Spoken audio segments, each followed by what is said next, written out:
My Honda only makes 100 horsepower, so we're gonna take this slow turd and turn it into a street beast.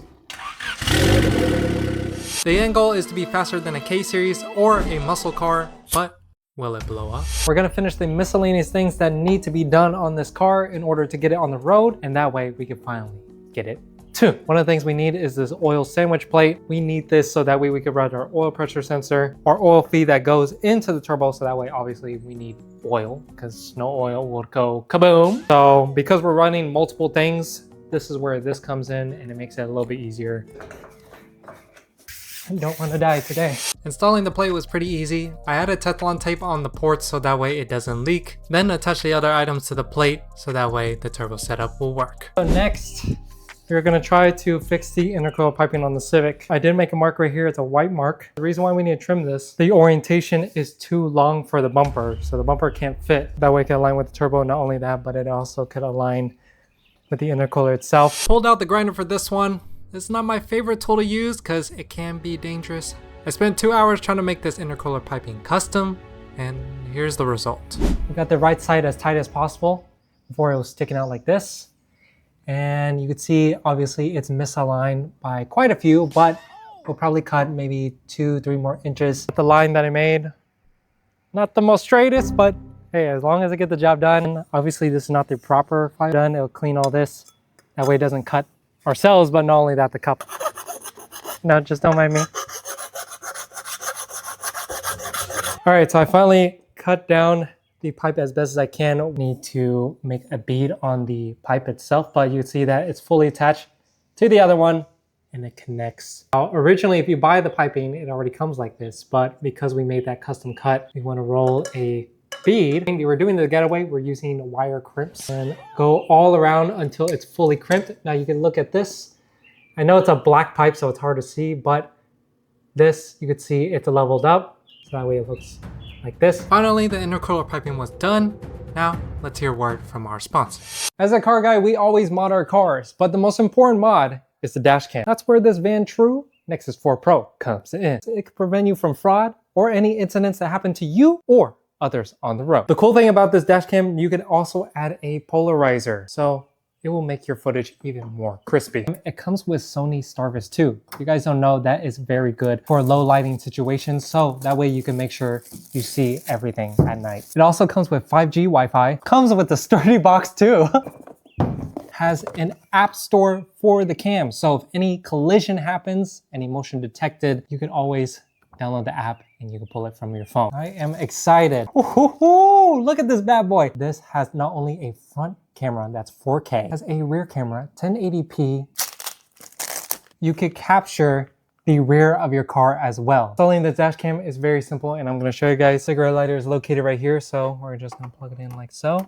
And then we are just gonna slide this in. Probably gonna tuck it up here. Now we have the dash cam installed. And one of my favorite parts about the dash cam, it has voice control. Take photo, video, start. The dash cam also includes speeding module, GPS, and collision detection for any various situations. It's also really good at capturing traffic signs and license plates, so if you ever get hit, the police will definitely know where to find. Happy 10th anniversary for Vantrue. If you guys are interested in owning your own dash cam, link is in the description. The next thing on the list is the downpipe and the dump tube. I want this car to have a full exhaust system, so that way it's not too loud, but also make it a sleeper. It's a dump tube. It's for our wastegate, so that way our engine bay doesn't catch on fire. Now there's two options. You could either connect this to the exhaust or just, hence the word dump tube, it dumps out to the bottom of the ground. I think that's what we're gonna do. Plus it will sound cooler. There's a little ring right here where my finger is. I'm gonna show you guys for reference. Now obviously it's loose because I don't have the clamp on. Once that was finished, the next job was the blow-off valve. The intercooler piping was cheaply made, which made the blow-off valve not even fit. So I grinded the flange and it didn't go as expected. This thing is so cheaply made, they didn't decide to weld the back of this. So it's spinning. Blow-off valve, I might get away with it. We'll just temporarily tighten it for now. As I thought the build couldn't get more ghetto, it did. The turbo manifold has trouble clearing the exhaust studs, which means if this is not fully fastened, it will fall off. Also, the oil drain line is touching the manifold, and that could be a big hazard when it comes to a fire, as well as cooling temps. big problem. It's not still clearing even though I shaved this part. And if I come to the manifold, I shaved as much as I can before it starts to thin out. And I don't want to shave anymore because I don't want to cause a hole in this and we would have to get another manifold. I did buy this eBay turbo guard. Obviously it's not going to be like a filter, but this will do for now, so it's just gonna hop on like that. The only other way to get the manifold to work is by tilting the turbo sideways. For some folks that is not good because you could either not drain properly or get enough oil for the turbo, but I did it anyways so that way I could get it running. All right, so it's nighttime.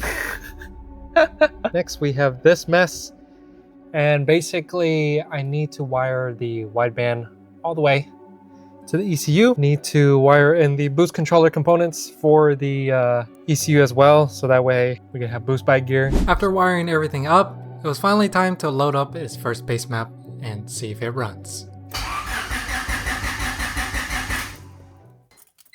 The fuel pump's not working. One of the plugs I unplugged, yeah, it wasn't plugged in. That's why the fuel pump wasn't working. I was like, man, why is the fuel pump not working? It's a brand new fuel pump. The next thing was add new spark plugs, so that way when it's tuned, it's fully fresh and it has the right amount of gap in order to spark the fuel.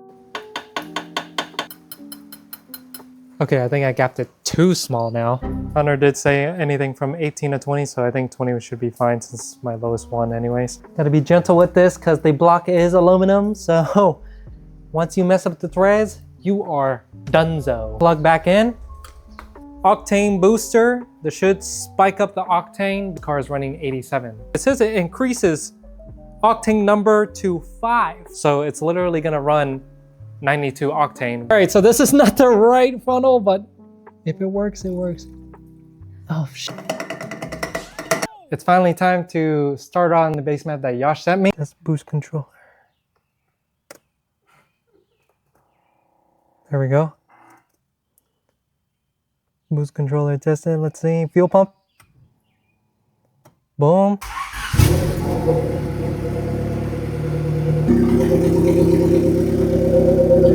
We were finally able to load its first base map on the Civic, but it doesn't run the best, obviously, because it's only the first revision. This wiring right here, where the intake air temperature sensor goes to, is not even connected to the pipe. This is a sensor from an Integra, so this is completely different, and we're gonna route that all the way to here. So this block off plate right here, literally almost one of the last few things to get this thing up and running. After the sensor was installed, it was time to finally load up the Civic on another map.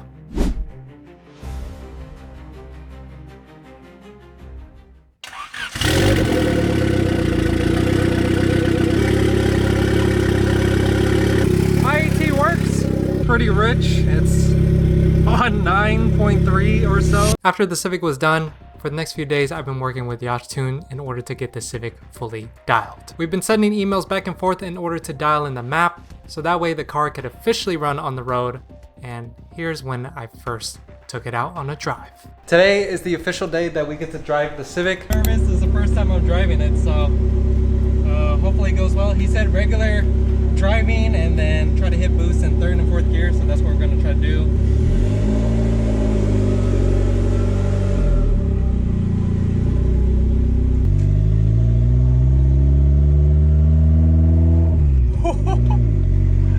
We're actually driving it. Guys, do you hear that?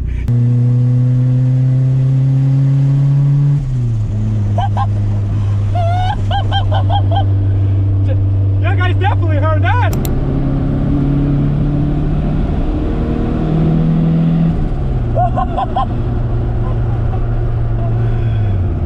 I hope the camera picks this up. That little sputter, that little tu-tu-tu. Man, that sounds bad good.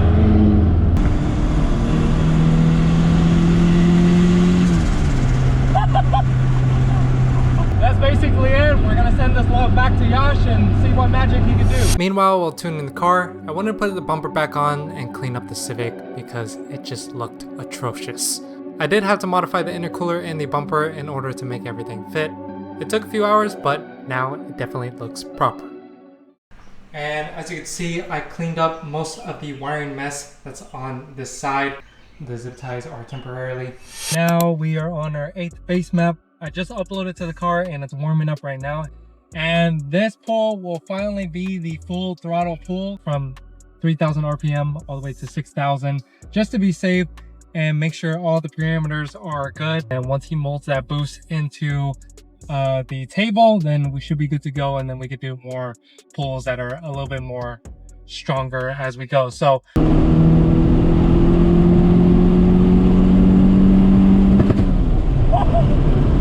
holy crap! Holy crap! That backfire was insane.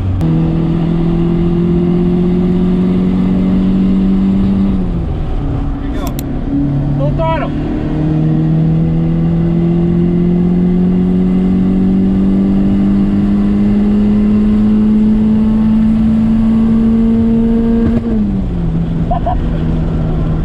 Sometimes that's a little scary. Well, holy crap, that was 3.5 to 7,000. That's crazy how high it went.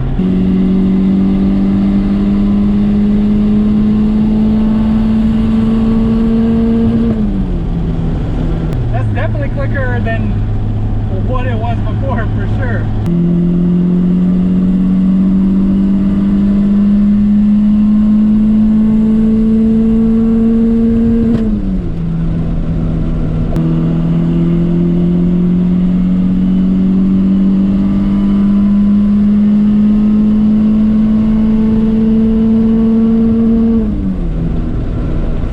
Now that you guys are up to speed, unfortunately the tune is not finished yet. I'm still working behind the scenes with Yash Tune to get it done. If you guys want faster turbocivic content, make sure to hit the like button and subscribe.